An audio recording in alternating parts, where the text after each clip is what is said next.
Well, it's what we all expected. We all expected to come down to the last game of the year and have something to play for. And very, very blessed that we do, and consider it a great opportunity. It's certainly not one that's over. We'd like to play 5 more weeks, but all that is so dependent now upon the next week, and so every day now really does have even more evident significance, because every day counts so much, and it's going to be a day that we make good things happen, or a day that we go through the motions and set ourselves up for failure. So every day is critical, and glad to be in a time where days count. Of course, they always do, don't they? If we're breathing, they count. So you look across the line at Wingate, and it's a team that has beaten you 3 straight years, which has only happened 2 other times in your tenure.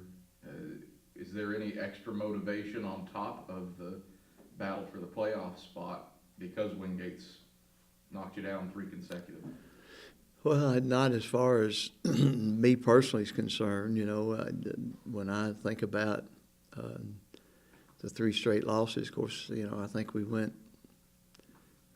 a whole bunch of years without them beating us, and then they beat us once, I think, like in 20 years, and now they beat us 3 in a row. And the only thing about that is that we didn't play well enough to win. And one of those was an overtime game where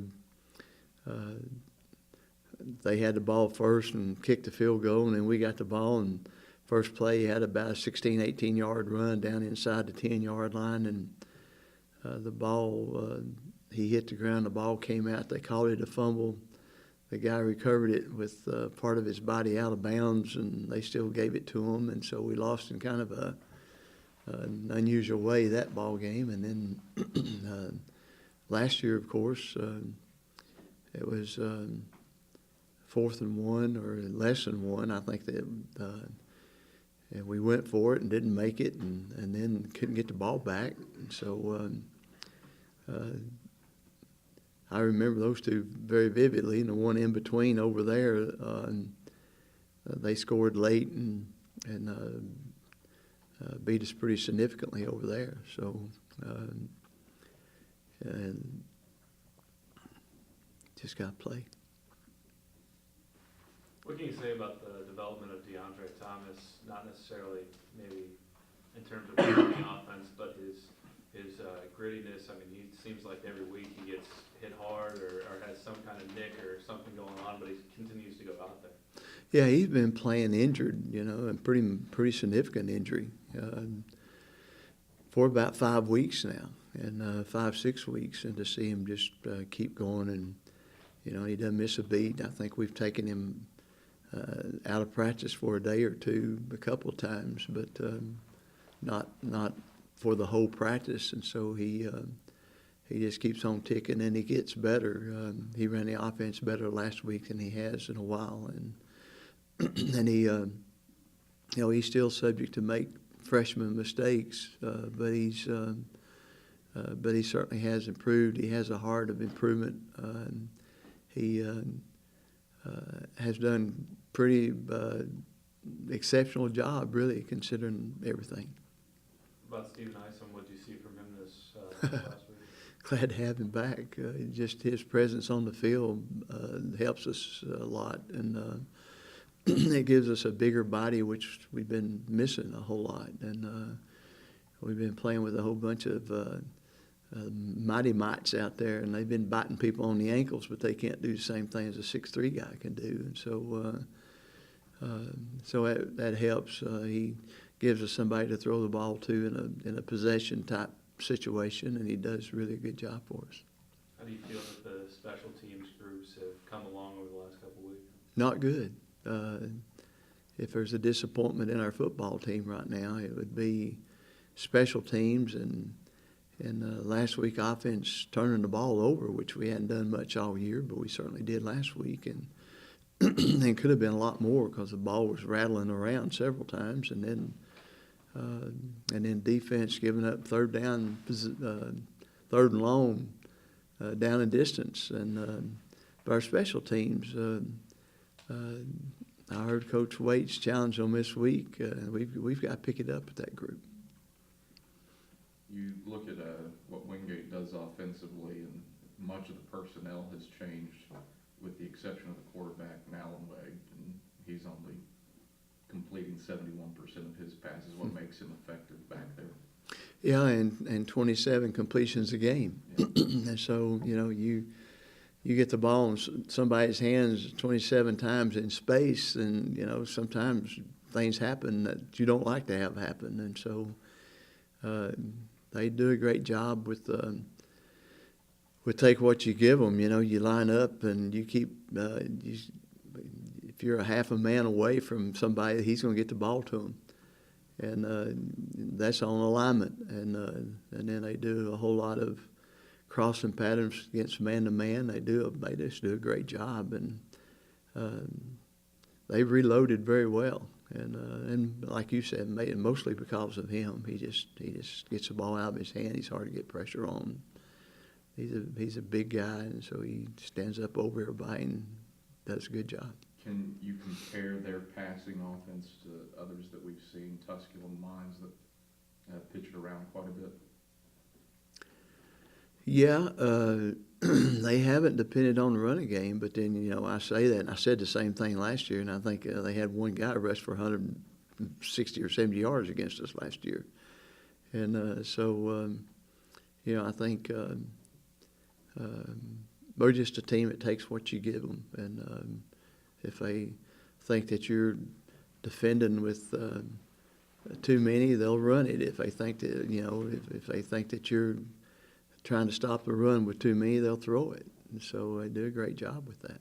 And what about your defense's response from the Lenore-Ryan game to Newberry, creating all kinds of havoc with 5 turnovers? How do you keep that mentality brewing?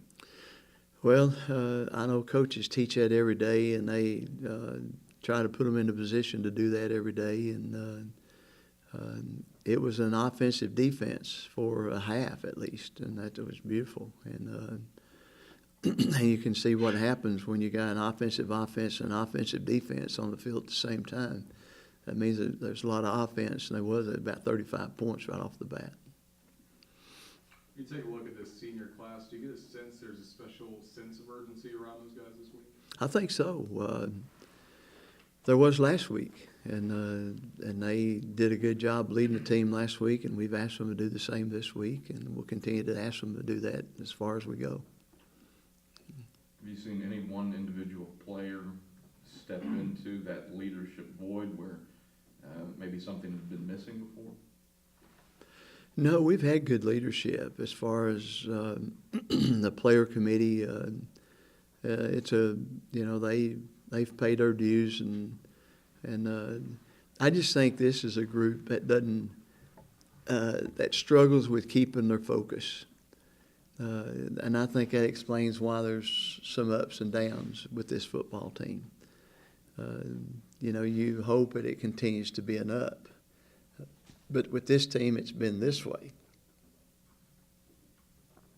and that makes it very frustrating for a coach, of course, especially this old dumb coach, because I think you're supposed to improve every week, and but maybe the Lenore-Ryan got us over the hump. I like what happened the first half last week, although we got beat 17-14 last week in the second half. And so, and I'm quick to remind them of that, much their chagrin, that I keep telling them negative things, but I told them that again this week. So, But was that the most complete game, the Newberry game, that you played this season? No, I wouldn't say it's the most complete game, but when I stop to try to think of one better, I don't know which one it would be.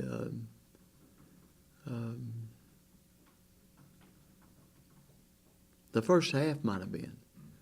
Yeah, why don't we say the first half? Yeah, it was the best game we played all year, the first half. Wingate defensively has replaced a ton of people, too. All the linebackers are gone. Napolitano seems to be the big horse on the defensive line. Anybody else stick out to you? Well, they're solid all the way across, and they've improved tremendously from where they were when they first started. They were not the football team that they are now at the first of the year, which, you know, is a great compliment to them that they've continued to get a lot better, and they really have. They've gotten a lot better. They're a good football team.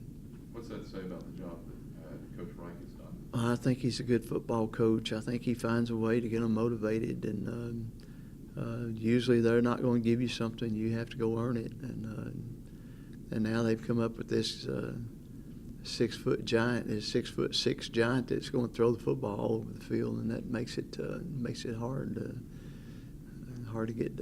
defend. They're a hard team to defend.